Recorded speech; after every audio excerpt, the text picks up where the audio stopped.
राष्ट्रीय स्वयंसेवक संघ यानी आरएसएस प्रमुख मोहन भागवत के अमेरिकी दौरे के बीच न्यूयॉर्क में उनके प्रस्तावित कार्यक्रम को लेकर विवाद लगातार गहराता जा रहा है।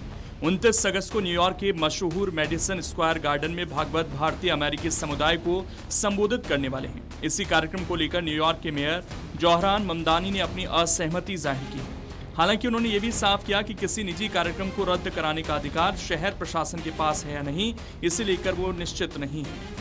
मोहन भागवत 25 अगस्त को अमेरिका पहुंचे हैं। उनका ये दौरा आरएसएस के शताब्दी वर्ष के दौरान चलाए जा रहे वैश्विक संपर्क अभियान का हिस्सा बताया जा रहा है। अमेरिका के बाद वो कनाडा और ब्रिटेन भी जाएंगे। न्यूयॉर्क में होने वाले कार्यक्रम का नाम यूनिवर्सल वननेस सेलिब्रेशंस यानी सार्वभौमिक एकता उत्सव रखा गया है। आयोजकों के अनुसार इसमें करीब 5000 लोगों के शामिल होने की उम्मीद है। मंगलवार को एक प्रेस कॉन्फ्रेंस के दौरान मेयर जोहरान ममदानी से जब पूछा गया कि क्या इस कार्यक्रम को रद्द किया जाना चाहिए, तो उन्होंने कहा कि वो इस रैली का समर्थन नहीं करते। हालांकि उन्होंने ये भी कहा कि उन्हें इस बात की जानकारी नहीं कि किसी निजी कार्यक्रम को रद्द करने का अधिकार शहर प्रशासन के पास है या नहीं। ममदानी ने अपने बयान में भारत और अपने पारिवारिक संबंधों का भी जिक्र किया। उन्होंने कहा कि उनके मां का परिवार आज भी भारत में रहता है और भारत को लेकर उनके परिवार की जो समझ रही है उसमें अलग अलग समुदायों के साथ मिलजुल कर रहने की भावना शामिल है। उन्होंने भारत को एक धर्मनिरपेक्ष गणराज्य के रूप में देखने की बात कही और कहा कि ऐसा कोई आंदोलन चिंताजनक है जिसकी विचारधारा लोगों को अलग करने या बाहर रखने पर आधारित हो। वहीं दूसरी तरफ इस कार्यक्रम के आयोजकों का कहना है कि इसका मकसद किसी समुदाय के खिलाफ संदेश देना नहीं, बल्कि एकता, सामाजिक जिम्मेदारी और वैश्विक सद्भाव को बढ़ावा देना है।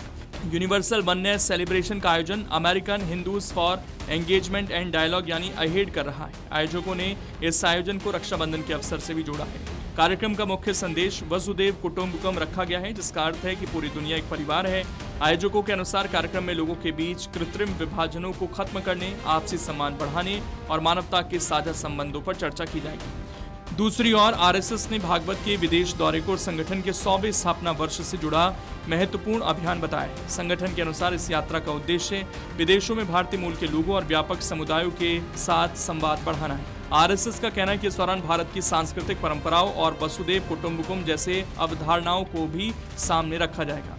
आरएसएस इस वर्ष अपनी स्थापना के 100 साल पूरे कर रहा है। इसी अवसर पर संगठन की ओर से देश के साथ साथ विदेशों में भी संपर्क कार्यक्रम किए जा रहे हैं। अमेरिका, कनाडा और ब्रिटेन की यात्रा को इसी अभियान का हिस्सा माना जा रहा है। संगठन के मुताबिक इन कार्यक्रमों के जरिए भारतीय और हिंदू समुदाय के साथ संवाद मजबूत करने और आरएसएस को लेकर मौजूदा धारणाओं पर बातचीत करने की कोशिश की जा रही है। इसी प्रकार की वीडियोस देखने के लिए हमें सब्सक्राइब करना ना भूलें और एस्ट्रोलॉजी से जुड़ी लेटेस्ट जानकारी के लिए डाउनलोड करें माई ज्योतिष ऐप।